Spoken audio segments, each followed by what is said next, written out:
Open चलेंगे, BJP के खिलाफ चलेंगे, कोई अंदर आपको दिलवा देगा, कोई आप पे झूठा केस लगवा देगा। किसी को दर्द होती है, महराज उसके घर में जाता है, उसको दवाई दे के आता है। महराज मलिक गरीब लोगों की आवाज़ है, महराज मलिक गरीब लोगों का दुख सुनता है, वो है महराज मलिक।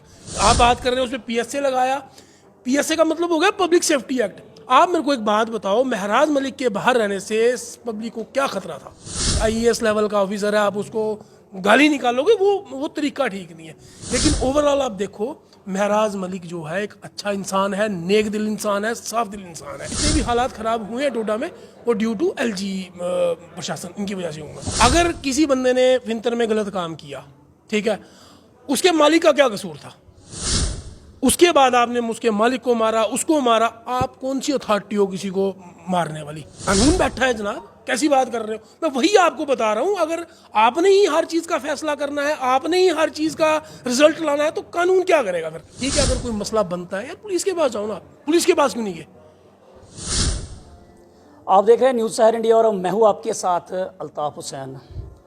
आज के जो हमारे मेहमान हैं, जिनसे आज बातचीत करवाएंगे, आपको रूबरू करवाएंगे, हमारे बिलावर बनी बसोली पहाड़ी ज़िला के एनसी के यूथ प्रेसिडेंट अमन गुप्ता जी हमारे साथ हैं। इनसे बातचीत करेंगे आखिरकार कब आपने एनसी पार्टी ज्वाइन की और क्या सोच के आपने एनसी पार्टी ज्वाइन की और किस तरीके का काम जो आप बिलावर में करेंगे। अमन जी, सबसे पहले बहुत बहुत स्वागत है आपका हमारे चैनल में। शुक्रिया अल्ताफ जी, और मैं आपका धन्यवाद करता हूं कि आप लोग आए, मुझे कवर किया, मेरे व्यूज़ सुने आपने, आप लोग आए यहाँ पे, तो मैं आपको बड़ा बड़ा शुक्रिया अदा करता हूँ। अमन जी, आप एक यंग हैं, हमने ये चीज़ कभी सोची भी नहीं थी कि अमन जी भी उस पार्टी को वो समर्थन करेंगे जिस पार्टी का बिलावर में नाम तक नहीं रहा। अब नेशनल कॉन्फ्रेंस, इस वक्त आपकी सरकार है, जम्मू कश्मीर में आपके मुख्यमंत्री हैं, आपने क्या सोच के एनसी ज्वाइन की? सबसे पहले अल्ताफ जी, मेरा पॉलिटिकल कैरियर जो है वो कोई ज़्यादा लंबा चौड़ा पॉलिटिकल कैरियर नहीं है, ना कोई मेरी पॉलिटिकली बैकग्राउंड है मेरी, ना मेरे फादर साहब कोई पॉलिटिकल पार्टी से ताल्लुक़ रखते थे किसी भी। तो सबसे पहले मैंने नेशनल कॉन्फ्रेंस ज्वाइन की ये चीज़ें देख के कि जो हमारी आज की डेट में जो यहाँ की मेजॉरिटी कैंडिडेट हैं जो हमारी बीजेपी के, वो थोड़ा काम करने में, लोगों की सहायता करने में असमर्थ हो रहे हैं। क्योंकि बड़ी सारी, यहाँ पे आपने एक वीडियो भी देखी थी मैंने, जो लोअर बगन वार्ड नंबर 8 की वीडियो थी, जिस वीडियो में इतनी बाढ़, इतना सब कुछ होने के बावजूद भी हमारे जो विधायक हैं पंडित सतीश शर्मा जी, उन्होंने किसी एक आदमी को सोटी पकड़ के पानी क्रॉस करने के लिए मजबूर किया कि आप उनको जाके राशन पहुंचाओ। ऐसी क्या मजबूरी थी? इतनी बाढ़ में इतना पानी आया था कि आपको उसी एक बंदे को वहाँ पे राशन भेजने के लिए जाना पड़ा। क्या हम लोग रुक सकते थे उस चीज़ के लिए? पानी कम हो सकता था उन दरिया में, क्या थोड़ा सा वेट नहीं हो सकता था? अगर करना ही था तो वहाँ पे जाने के और भी कई रास्ते थे, आपने उन लोगों को उन रास्ते से क्यों नहीं भेजा? आपको इन सब चीज़ों को देख के पॉलिटिक्स में आने का शौक पड़ा? ये चीज़ें नहीं, मैं बता रहा हूँ आपको, पॉलिटिक्स में आने का शौक ये है कि क्योंकि मैं एक सोशल वर्कर हूँ।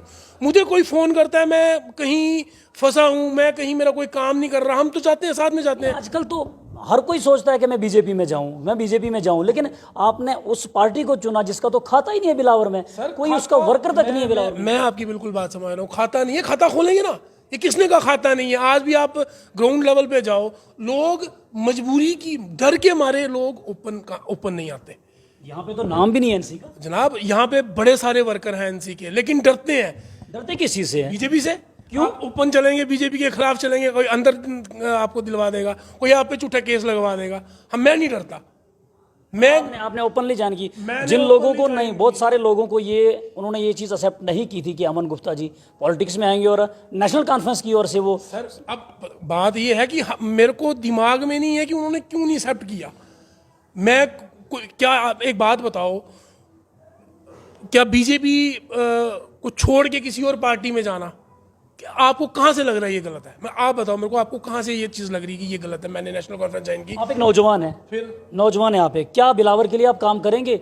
बिलावर की डेवलपमेंट की हम बात करें, जब भी हम बिलावर का मुद्दा उठाते हैं तो लोग मीडिया के ऊपर टिप्पणियां करना शुरू कर देते। बिलावर पुल की हालत देखो, आप बिलावर के रोडों की हालत देखो, सुनिए, आप रोडों की हालत देख लीजिए, आप तहसील की हालत देख लीजिए। अगर हमारी तहसील की हालत इस तरीके से होगी तो तहसील के जो बाकी इलाके होंगे उनकी क्या हालत होगी? जनाब शायद आपकी नॉलेज में नहीं है, मैं एक्शन साहब के पास आज से 10 दिन पहले गया था, जब बारिशें इन बिटवीन बारिशों के, मैं एक्शन साहब के पास गया था। मैंने कहा जनाब अल्टीमेटम दे के आए हम एक्शन साहब को, एक्शन PWD। हम आप पे इल्ज़ाम नहीं लगा रहे, हम एक बात बता रहे हैं कि ये हालत तहसील की है। जनाब मैं भी आपकी बात का जवाब दे रहा हूँ कि मैं एक्शन साहब के पास गया था। मैंने कहा जनाब ये पुल की हालत देखो, आप काम कब करवाएंगे, आपने कब इसका काम स्टार्ट करवाना है? जब किसी का एक्सीडेंट हो जाएगा, कोई गिर जाएगा, कोई ऊपर से हादसा हो जाएगा। अभी थोड़े दिन पहले आपने शायद देखा होगा पुल की अप्रोचें जा रही हैं। मैंने रिक्वेस्ट की थी, देखो जनाब मैं बोल सकता हूँ, मैं कोई अथॉरिटी नहीं हूँ कि मैं किसी को आदेश दूंगा कि आप जाके वहाँ पे काम करिए। मैंने एक्शन साहब को बोला था, उन्होंने मेरे को पूरा विश्वास दिलाया कि वहाँ पे हमने जो टेंडर है वो टेंडर लगाया है, विद इन डेज में टेंडर निकलेगा, काम स्टार्ट हो जाएगा। आप देखिए, आप विद इन डेज में, हफ्ते के अंदर अंदर यहाँ पे पुल की रिपेयर स्टार्ट हो जाएगी। अमन जी, इस वक्त जो हमारे जम्मू कश्मीर में जो है एक अहम तरीन सवाल आपसे पूछेंगे, आपसे भी राय लेंगे। जम्मू कश्मीर में इस वक्त एक ही मसला चल रहा है, एक ही मुद्दा चला हुआ, महराज मलिक वर्सेस DC डोडा। आप एक नौजवान हैं, आप एक NC के कार्यकर्ता हैं, आपको क्या लगता है कि महराज मलिक ने जो किया, उन्होंने जिस तरीके की लैंग्वेज DC डोडा के ऊपर की, और उसके बाद जो है महराज मलिक के ऊपर PSA लगाया जाता है, और PSA का मतलब क्या होता है? Public safety act. जैसा ही महराज मलिक को PSA लगाकर कठुआ जेल में शिफ्ट किया तो लोगों का जो है प्रदर्शन शुरू हो गया, लोग सड़कों पे आ गए उसके समर्थन में। और हम अमन गुप्ता से जानना चाहेंगे कि आपकी क्या राय इसके बारे में? जनाब सबसे पहली ये चीज़ है, हमें समझना है कि महराज मलिक कौन है, महराज मलिक क्या चीज़ है। सबसे पहले हमें ये समझना है। जब आप ये समझोगे ना महराज मलिक कहाँ से आया, महराज मलिक क्या काम करता है, आपको आपने मेरे को क्वेश्चन किए ना, उसका जवाब आपको खुद मिल जाएगा। फिर भी थोड़ा मैं ब्रीफ कर दूंगा, ज़्यादा मैं बोलूँगा नहीं, क्योंकि आप ये मत समझना गोलमोल बात कर दी। मैं बात बड़ी लंबी कर सकता हूँ, कोई मसला नहीं है, क्योंकि मैं देशद्रोही नहीं हूँ। हम लोग जैसे महराज मलिक ज़मीन से उठा है, वैसे मैं अपनी ज़मीन से उठाऊँ, मैं इस इलाके से उठाऊँ। जो उन्होंने किया, सुनो आ रहा हूँ, उस पर ही आऊँगा मैं आपको पूरा एक्सप्लेन करके बताऊंगा। ठीक है, महराज मलिक की पॉलिटिकली बैकग्राउंड कोई नहीं थी, मेरी कोई पॉलिटिकल बैकग्राउंड नहीं है। ठीक है, अब हमें समझना है महराज मलिक आया कहाँ से। किसी को दर्द होती है, महराज उसके घर में जाता है, उसको दवाई दे के आता है। किसी को माइनिंग वाले तंग करते हैं, रेता नहीं उठाने देते दरिया से, महराज जाता है। 1 घंटे में 2 घंटे में महराज पहुंचता है, उसका मसला हल करता है। किसी घर खाने के लिए रोटी नहीं है, महराज मलिक जाता है, उसको रोटी का जुगाड़ करके देता है। महराज मलिक पाल थोड़ी ना सकता है किसी को। आप बोलेंगे कि महराज मलिक फॉरएवर की इनकम लगा के देगा, ऐसा नहीं है। महराज मलिक गरीब लोगों की आवाज़ है, महराज मलिक गरीब लोगों का दुख सुनता है, वो है महराज मलिक। आप बात कर रहे हैं उस पर PSA लगाया, PSA का मतलब हो गया पब्लिक सेफ्टी एक्ट। आप मेरे को एक बात बताओ, महराज मलिक के बाहर रहने से पब्लिक को क्या खतरा था? आज तो खतरा बन गया ना। आज ये मैं कहता हूँ ठीक है, महराज साहब को जो उन्होंने भाषा का प्रयोग किया वो अच्छी चीज़ गलत है ना, वो गलत है। मैं इस बात से डिनाई नहीं कर रहा। ठीक है, एक IAS लेवल का ऑफिसर है, आप उसको गाली निकालोगे, वो तरीका ठीक नहीं है। लेकिन ओवरऑल आप देखो, महराज मलिक जो है एक अच्छा इंसान है, नेक दिल इंसान है, साफ दिल इंसान है। महराज मलिक ने उस हर गरीब की मदद की, हर गरीब की आवाज़ उठाई जो गरीब अफोर्ड नहीं कर सकता खाना, जो गरीब पानी नहीं आ सकता। अब इस चीज़ के लिए आप बोलोगे कि गरीबों की आवाज़ उठानी है, गरीबों की मदद करने के लिए किसी को आप PSA लगाओगे, अंदर डाल दोगे, डाल दो। तो मैं कर रहा हूँ काम, मेरे को भी डाल दो, उसमें क्या होता है? सच्ची बात बोलने वाले को अंदर लगाओगे। मैं कोई अथॉरिटी थोड़ा ना लगाने वाली, अथॉरिटी तो ऊपर बैठी है, LG प्रशासन बैठा हुआ है। जिस LG प्रशासन ने उठा के अंदर दिया है, वो तो उनको देखना है कि अब माहौल जो है उसको बाहर रहने से माहौल जो है इतना बिगड़ा नहीं था, अब माहौल सारा ख़राब हो गया है।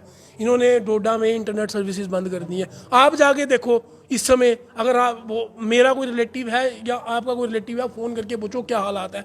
अब जितने भी हालात ख़राब हुए हैं डोडा में, वो ड्यू टू LG प्रशासन, इनकी वजह से हुआ। अमन जी, आखिरी सवाल आपसे पूछे कि आप बिलावर के हैं, बिलावर की जिस तरीके की हालत है, किस तरीके के काम आप बिलावर में करेंगे, नौजवानों को किस तरीके से चलाएंगे और नौजवानों के लिए किस तरीके से काम करेंगे? जनाब सीधी बात है, ये बंदे की मानसिकता पे डिपेंड करता है, वो सोचता क्या है, उसकी सोच किस तरफ जा रही है। हमारी पॉजिटिव सोच है, हम हमेशा कंस्ट्रक्टिव पॉलिसी पे बिलीव करते हैं, ना कि डिस्ट्रक्टिव पॉलिसी पे। ठीक है, मैंने एक दिन किसी से चर्चा भी की थी कि ये जो अभी थोड़े दिन पहले ये फिंतर में जो हुआ, ये गलत हुआ। मैं आपकी बात का जवाब देने आ रहा हूँ। उसके बाद पहले मैं आपको ये थोड़ा क्लियर कर दूं, अगर किसी बंदे ने फिंतर में गलत काम किया, ठीक है, उसके मालिक का क्या कसूर था? उसके बाद आपने उसके मालिक को मारा, उसको मारा, आप कौन सी अथॉरिटी हो किसी को मारने वाली? आप कौन हो? ऐसा तो हम भी कर सकते हैं, और हमारा हमारा जो मानसिकता ऐसा हमें करने का वो नहीं, कानून है ना, कानून बैठा है जनाब, कैसी बात कर रहे हो? मैं वही आपको बता रहा हूं, अगर आपने ही हर चीज का फैसला करना है, आपने ही हर चीज का रिजल्ट लाना है, तो कानून क्या करेगा फिर? कानून को तो बोलेंगे, एडमिनिस्ट्रेशन को बोलेंगे भाई आप अपना बोरी बिस्तरा बांधो, आप चले जाओ, इनको इनके हवाले कर दो। जनाब मैं आपको वार्न करना चाहता हूँ, ऐसा ना हो यहाँ पे जो हमारे बिलावर में आज तक कभी कम्युनल दंगे नहीं हुए, कम्युनल कोई बात नहीं हुई, ऐसा ना हो कि ये लोग कुछ ऐसा कांड कर दें। कांड ही है एक टाइप का ये, मतलब जो इन्होंने किया है, बंदे की शरेआम उसकी प्रॉपर्टी को जलाया है। अगर कोई दिक्कत थी, और दूसरी चीज़, अगर करना ही था, ये इंसिडेंस कौन से दिन का था, ये कब की बात थी? ये आपको पता है? आपको शायद मैं बता दूं आपकी नॉलेज के लिए, ये 5-7 दिन पहले की बात थी। ये उस दिन क्यों किया इन्होंने? मेरे दिल में आज भी ये चीज़, ठीक है आप किसी हिंदू को मारते हो, थप्पड़, दर्द उसको होता है जनाब, उसको भी दर्द होता है। किसी मुस्लिम को मारोगे, उसको भी दर्द, बराबर दर्द है, हर बंदे को बराबर दर्द। सोचने वाले दिमाग जनाब मैं आपको वही तो बोल रहा हूँ। आपने मेरे को तीसरा क्वेश्चन यही पूछा कि आप किस तरीके से लेके जाओगे। भाई साहब हम हैं अमन पसंदीदा लोग, हम इसलिए नाम भी अमन रखा है। हाँ, बिल्कुल ठीक है, हम हैं अमन पसंदीदा लोग। हम ये नहीं चाहते कि ठीक है अगर कोई मसला बनता है यार पुलिस के पास जाओ ना, पुलिस के पास क्यों नहीं गए? आप अथॉरिटी नहीं हो कोई भी, आप किसी को जज करोगे, आप कोई अथॉरिटी नहीं हो सकता है उसकी वो जो जलान दुकाई अपनी सारी दुकान जो जलाई उसकी, अगर जाते पुलिस स्टेशन में जाते, आप FIR करते, SHO साहब करते हैं कार्रवाई, हो सकता है उसकी दुकान नहीं खुलती है। आज दुकान खुली है, इन्होंने क्या कर लिया? इन्होंने यहाँ पे सिर्फ हिंदू मुसलमान करने का काम किया। ये गलत चीज़ है। मेरा हमेशा यही सोचना है कि कोई मजबूर बंदा है, कोई गरीब बंदा है, कोई बेसहारा बंदा है, उसकी मदद करो। शुक्रिया अमन जी वक्त देने के। ये थे हमारे साथ अमन गुप्ता जी, जो कि नेशनल कॉन्फ्रेंस के पहाड़ी ज़िला बिलावर बनी बसोली के यूथ के प्रेसिडेंट है। बहुत सारे सवालात हुए और सवालों के जवाब भी दिए, और अब आप लोग भी अपनी राय जो है कमेंट बॉक्स में ज़रूर दीजिएगा। कैमरामैन रफ़ीक के साथ मैं अल्ताफ़ हुसैन।